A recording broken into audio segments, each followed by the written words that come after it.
Oh, speed. That is a beautiful thing.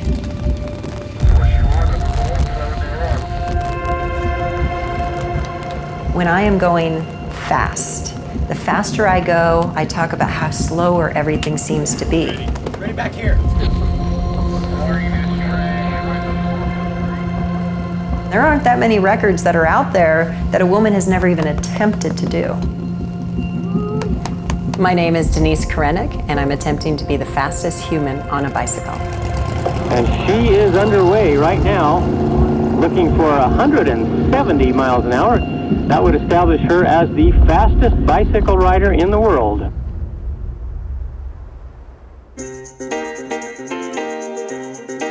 Okay, we'd like to welcome you all to the 37th annual World of Speed here at the Bonneville Salt Flats. We've had beautiful sunshine and dry weather for several weeks now, so we've got an excellent course. Looking forward to a great meet. The World of Speed is the event where we do our record, and it's for cars and motorcycles to set speed records. So not very many people have the bicycle out there. There are several other records going downhill, human-powered, but this is the absolute ultimate and fastest bicycle speed record there is. 170 miles an hour on a bicycle, that is a tough nut to crack for sure. I'm wondering about the power of the human body to be able to make that kind of a speed.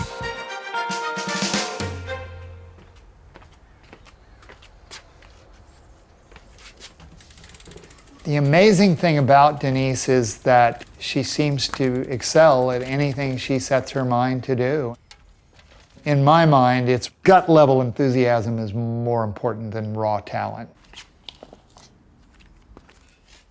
Denise, did you air your tires up? Yes, I did.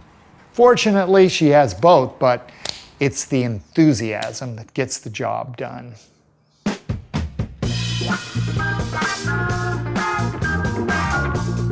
Denise and I met on a bike ride. She was 14, and I went blazing by her, and she jumped on my wheel, and I thought, oh, who is this little kid? I don't think we even talked for 5 or 10 miles, and she just hung on tenaciously. And I said, girl, you got talent. And I could see that right away. Within 1 month, I entered my first race and won it. So I was hooked from then. She was practically unbeatable and beat much older, more experienced women. Lots of jerseys and lots of medals. This is state championships, national championships. From this skinny little 14-year-old to a woman who can deadlift 240 pounds, that's impressive. I think she's probably the strongest she's ever been in her life at this point.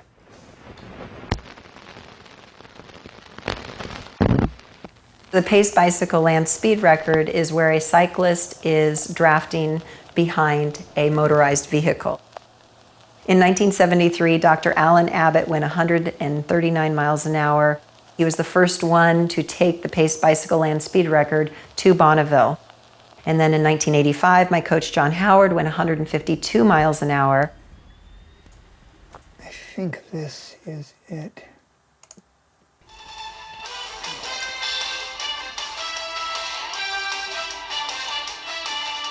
That was a wild ride, I tell you.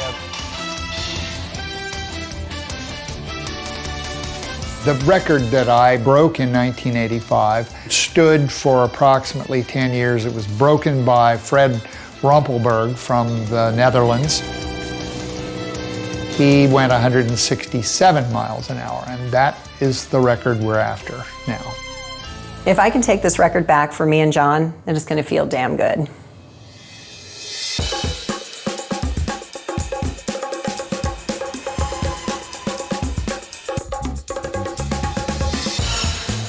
Athletically, you have to be in excellent shape to do this record. I'm doing weight training in the gym. I do motor pacing behind a motorcycle. I do special interval training. But I also do a lot of different alternative training. There's a lot of mental preparation. I do something called CVAC, which does variable altitude training in a pod. I also do brain training, like a neurofeedback, and so it helps with my mental anxiety. There's a lot of people that could do this record, much like a lot of people that could jump out of an airplane, but does everybody want to jump out of an airplane?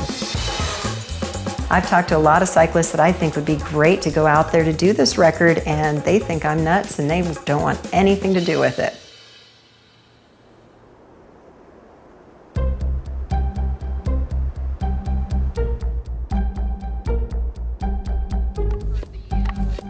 What do you got? 50. 50? Want me to take No, it? I'm good. As they say, it takes basically a village in order to make things happen, and it's so true with this. We have the race car driver, we have a car mechanic, we have a bicycle mechanic. The bike is very customized. It has a lot more stability at high speeds. When you're going 150, 170, any little bit of that wheel being off balance can throw you off. For a regular bicycle, you go about 30 feet for every pedal revolution. With our bicycle, every pedal revolution is 130 feet. You can't start that out from zero. You actually need to be towed up to at least 90 to 100 miles an hour before you can even turn the cranks over.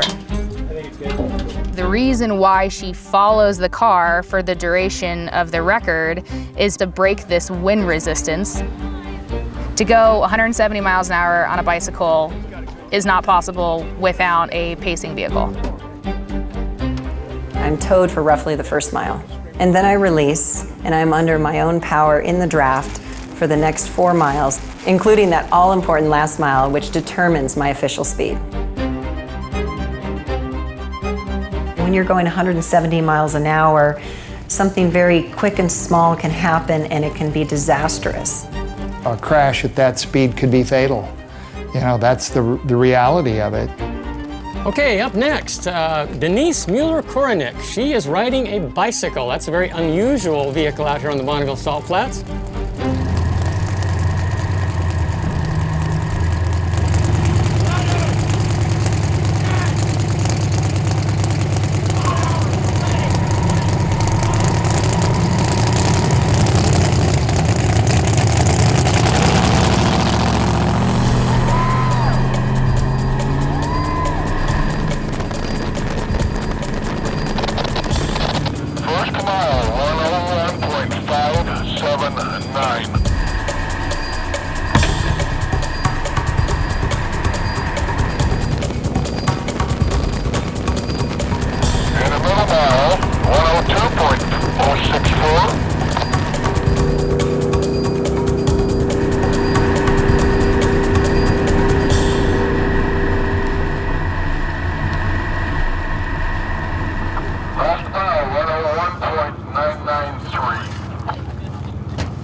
They held 100 miles per hour, 101 or 102. About 101 or so. Yeah, and we're not sure why. The plan was to go above that, but it didn't.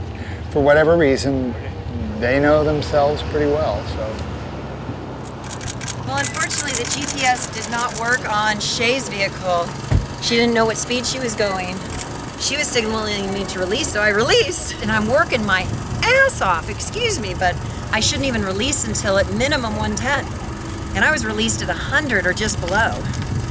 Your GPS work? Mine must have. I thought yours worked and mine sucked. Mine didn't. Mine. We released it under 100. We were under? I was pushing the pedals like someone had put the hardest gear in my life on the bike Because we're and made going me too go slow. uphill. I was going too slow to release. We're on potentially borrowed time with the vehicle. There could be things that are going to end up going wrong, and the more runs we go out where we're just sort of playing around with different things, the more potential that the next breakdown is not a fixable one.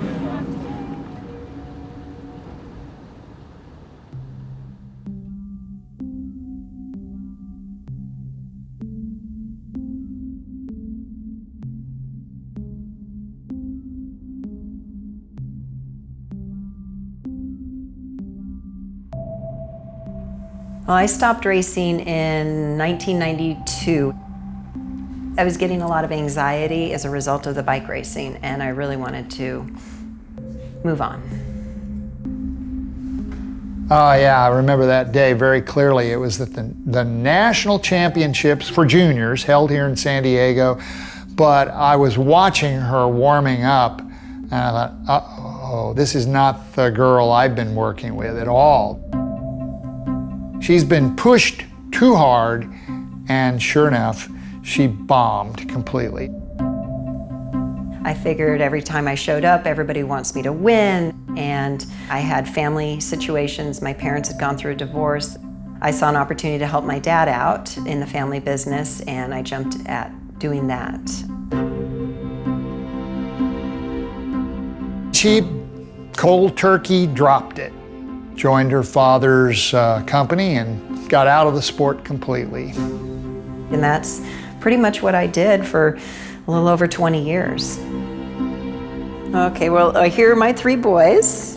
And so this is Jonathan and Michael and Daniel. And this is my stepdaughter, Jamie. I ended up after 20 some years running the business, raising children, and sort of felt myself in a bit of a rut. She needed something to grab hold of, and I think the bicycle was the perfect tool. He looked at me again and went, hey, why don't you get back on the bike?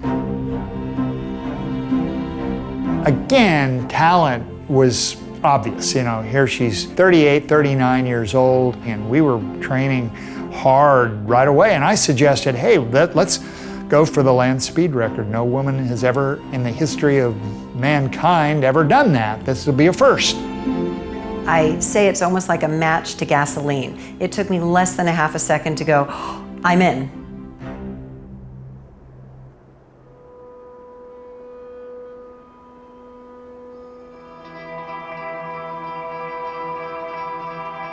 Well, good morning, ladies and gentlemen, and welcome to the 37th Annual World of Speed here, brought to you by the Utah Salt Flats Racing Association.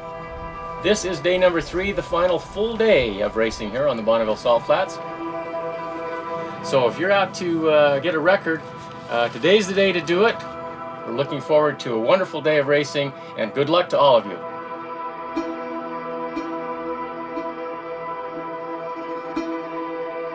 You can't make a mistake. You have to be spot on. You pray that nothing is going to happen, and that's the way you do it. We need to get this done today. I will probably be completely maxed out on throttle and prepared for the absolute limit. We've got to make it go. And you know, while we got wind in our favor and everything else, we got to take advantage of it. Right before you start, you know, if you can just relax and take a few deep breaths and just remember to breathe.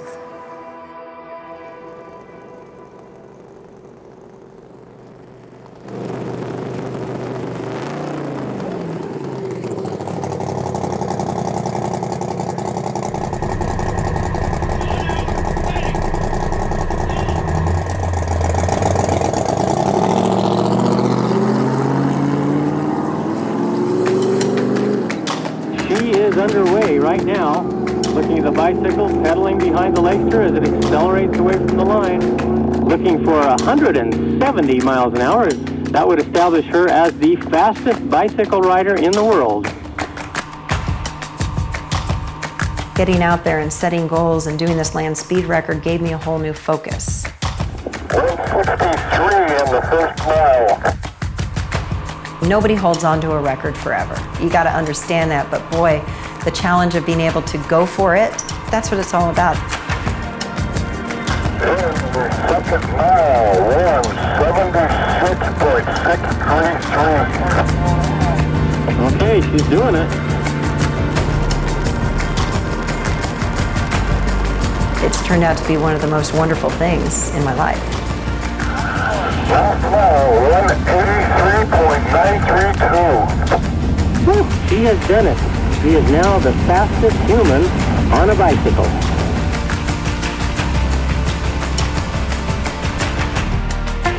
You got it. I got it? 100%. Wow. Awesome. Awesome. Well, thank you, John.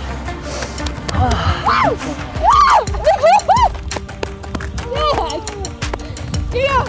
Oh my God! And there are you people did that it! didn't You believe did they could it! do it. You did it! What makes an adrenaline junkie an adrenaline junkie? You can't answer that. There's just something inherently in them that drives them, and you can't explain it. It's just something that makes them different from everybody else. I guess I got that little craziness in me.